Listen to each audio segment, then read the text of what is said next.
What's up, everyone? This is Minnesota Mike back with you for another video.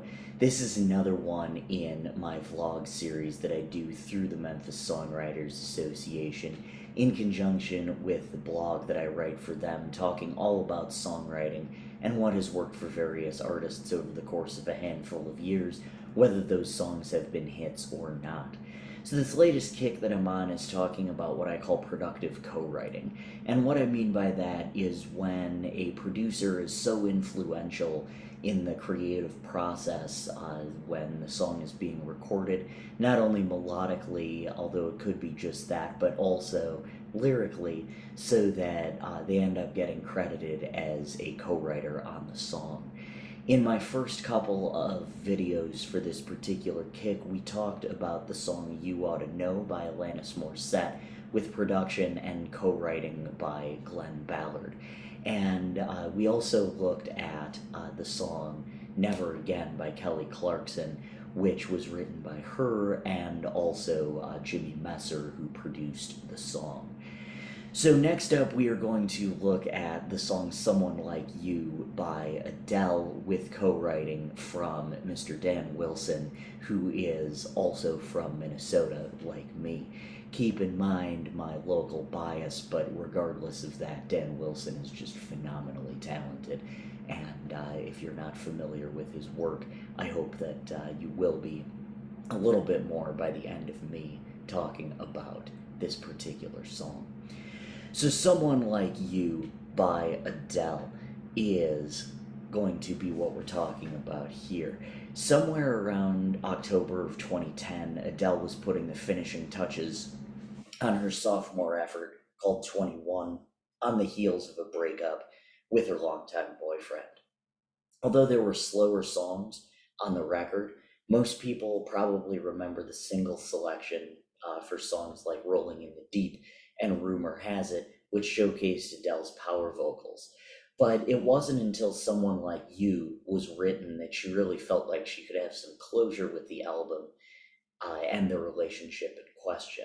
This is in large part thanks to her producer, the aforementioned Dan Wilson, known for his work with Semisonic and more recently at the time of recording, Not Ready to Make Nice with the Dixie Chicks. Lyrically, this particular song takes place after running into an ex while he is with his significant other. Interestingly, it plays just like a normal song conversation, using the word you without regard for whether the person is listening or not, but reveals she's actually seeing him face to face in the first verse. Old friend, why are you so shy? Is the line, followed by you know it's not like you to hide from the light, followed by the pre-chorus, I hate to turn up out of the blue uninvited, but I just couldn't stay away, I couldn't fight it. One common thread I've noticed in Dan's songs, Dan Wilson again, that is in the ones that he's written for other artists as well as his own songs. He's incredibly good at writing pre-choruses and bridges. The framework for this song was done, and when he came in, he helped throw those two pieces in.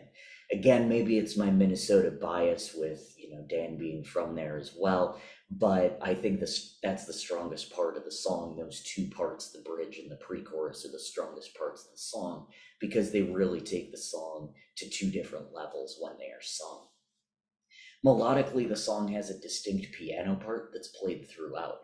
The intro uses A, G over C sharp minor, F sharp minor, and D, while the verses use A, C sharp minor over G, F sharp minor, D, A, C sharp minor over G, F sharp minor, and D. The pre chorus uses E9, F sharp minor, D, E9, F sharp minor, D, and then ends on an F sharp minor. The chorus uses A, E, F sharp minor, and D, and uses that progression throughout, which is played 5 times, while the bridge uses E, F sharp minor, D, B minor, A, D, and E.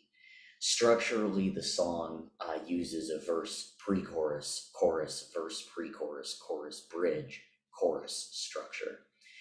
It should be noted too that in that last chorus out of the bridge, it's a little bit more toned down. It's not completely, a cappella. but it kind of has that vibe of coming down after a chorus. And I've mentioned in previous blogs that I'm not always a huge fan of that, but with Adele's powerhouse vocals, it's really good to, even though this is a slower song, to slow it down even more and really let that last chorus hit. In an earlier blog, I talked about the song Borrowed, written by Leanne Rimes, Dan Wilson, and Daryl Brown, and I included Dan's version of that from his album Recovered. For that same album, Dan also recorded a version of Someone Like You, and you can find that particular version linked below, along with Adele's version. So I hope you get something out of both because the perspective changes a little bit and the arrangement does as well, but the lyrics are definitely the same. And if, like I said, you're familiar with Dan's writing at all, you can tell it's a Dan Wilson track, even though, Adele did such good things with it. So, like I said, I hope that you got something out of this particular analysis of a song that I'm sure you've heard multiple times before. And next time, what we're going to do is we're going to chat about Driver's License by Olivia Rodrigo, which is a little bit more recent, but an absolutely fabulous song.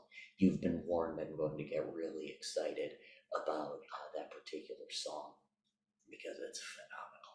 So join me next time for that. I am Minnesota Mike. Thank you so much.